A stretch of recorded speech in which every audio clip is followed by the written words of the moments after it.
And God said, no, there is no Nephilim will ever set foot in heaven. But maybe if you repent, I'll change my mind, right? And so Bigfoot's outside of the siege of Zenobia and the Bigfoot war with the Choctaws out in Oklahoma, I want to say in 1855. Mm-hmm. And there's one more case out in Alaska I covered, Portlock, right? The Portlock. Yes, murders. Latina. Those are the only those are the only 3 out of 100 other ones I've heard and looked at, man. Those are the only 3 where Bigfoots have taken lives, right? And it was in a very brutal fashion, right? Most of the stories, and I've actually got somebody sent me a video. It's just in my archives. I haven't had a chance to get on it, man. Of a boy. He's just a little 12-year-old boy, right? And he's just doing what he has his cell phone out. He's in the woods. He's just like, hey, today I'm gonna show you guys how to make a little campfire. He's just doing something like that, right? Mm-hmm. And all of a sudden you see like a little pebble, not hard, just like kind of like lobbed over his head. He doesn't even notice it, right? He's like doing this and another. And then you see like a Bigfoot, man, all of a sudden just, quickly just step out of the tree. When the Bigfoot realized that, you know what, hey, a little boy, I'm not going to pet him with this rock, right? A little thing, but then the boy just saw it and then he just moved on. Yeah. And so, but I will tell you what they possess, about, you can talk about, we can, have our own theories on what they are, but I can tell you what they possess based on every single story I've ever heard. They are smart. And I'm talking about They are wicked smart, man. They are very, very, very intelligent, right? And they're fast too. They'll get out of there. Like if you catch a glimpse of them, you're lucky, because on December 21st, when we were out there, me and my buddy George and Robert, we were hiking along the trail and we heard something over to our left. They were trying to get around us, trying to distract us from going somewhere, I guess. I'm not sure. But, Robert seen it in front of me because I was turned sideways and I couldn't see it. But Robert seen it and it crossed the trail right in front of us. And, we get up to where he literally just went down the embankment down to the flat. And it cleared that distance in like what seemed like seconds. They can be there and they're gone like that, and then you'll never see them again. Yes, and again too, another thing that they possess that I think that cannot be debated anymore. Like I said, man, like there's certain things, like Chuck said, man. They've been taking us to school for a long time, man. Like until we get one on display, and we know what they are. Mm-hmm.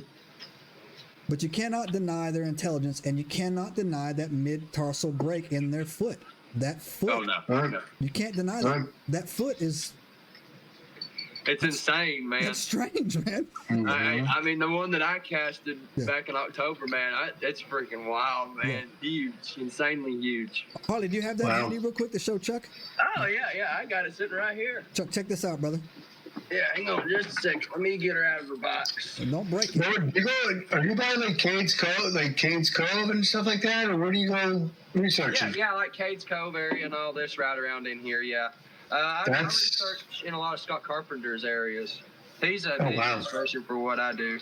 And I'm very blessed to be friends with his son Travis. And I wish I started this sooner, but it's all in God's timing, and God wanted me to start doing this whenever. So I just it was His timing. So I casted this on the third Saturday of October. It was the 15th. I can't remember what date it was. It was when we played Alabama. Tennessee played Alabama. I went out squatching, because I thought Alabama was going to beat us.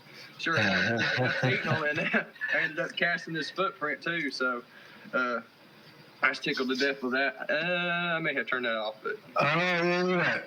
Wow, that's freaking awesome. That's beautiful. Wow. Dude, it's insane, man. Like it tickled me so bad, because this one was the first one that came out perfect after so many other ones that I just failed at casting, and this one was just so perfect, man. Like it was so fresh. Like it was insanely fresh. Like I'm talking like 15, 20 minutes. I mean, it was just made. Wow. And that area that I casted it in, we've been affected by Helene pretty bad, and all all that. Sure. The creeks have all washed out and everything, and it made a sandbar right there at the creek, and sure enough, it was sitting right there in the mud, and I was like, oh my gosh. And I was so nervous. I was talking to myself. I was like, man, this one better not break. This one better not break. And I took my knife and I pried it around and it came up, and I cut it loose, and I heard it pop, and I was like, oh no, oh no, oh no. And then I pulled it up, and I bawled, man. I cried like a baby. I did. That's awesome. I was so happy. And another thing, that's fantastic. Another thing that these things are too, Chuck, I would like, if you can, if you would tell the story about how you were told me that there was a lady who lived pretty in a remote place, and you were up there, and she said that she just was interacting with these things all the time. And then I'll tell you my theory on that. Chuck, can you tell us that story real quick? Yeah, well, Mike Lucci, who's the guy, the co-host of the Bigfoot Journal with me, he lives in Westchester County, which is in New York State, and we always kind of investigate together. And this lady reached out to me, who lived probably about a half an hour from me in Sussex County, New Jersey, and she's like, listen, I have, they come by my house and they're in my backyard.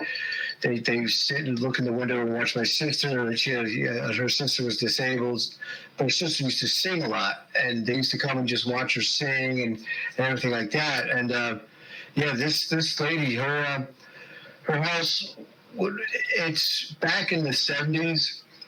Her house was on a dirt road, and the Appalachian Trail was basically like a half a mile from her house. And I don't know if you remember the Finding Bigfoot show when they were in New Jersey. They interviewed an older lady who saw one when she was a kid with her dad when they were raccoon hunting. Basically, that swamp where she had her sighting is basically across the street from where this lady's house was. And we went and we investigated her property. The tree structure that was there when I first met her was knocked down, which was kind of weird. But then we walked through her backyard is just all woods, and we walked, we bushwhacked all the way till we get to a power line. And I was telling Mike, Mike, I'm not, I was 50 something years old at the time. I'm 54 now, but I'm like, I'm not going through the woods. It's dusk. Let's just go down the power cut and go walk down the street, and we'll go sit on this lady's deck. And the thing must have paralleled us when we were walking along the street, and we got on the deck and we're sitting there, and the lady was like, listen, I don't want you filming here. I don't want you recording anything. And sure enough, when we were sitting there, we heard a couple clacks. We heard a woodblock response. Subscribe now and turn on the notifications to join us on this extraordinary journey into the unknown.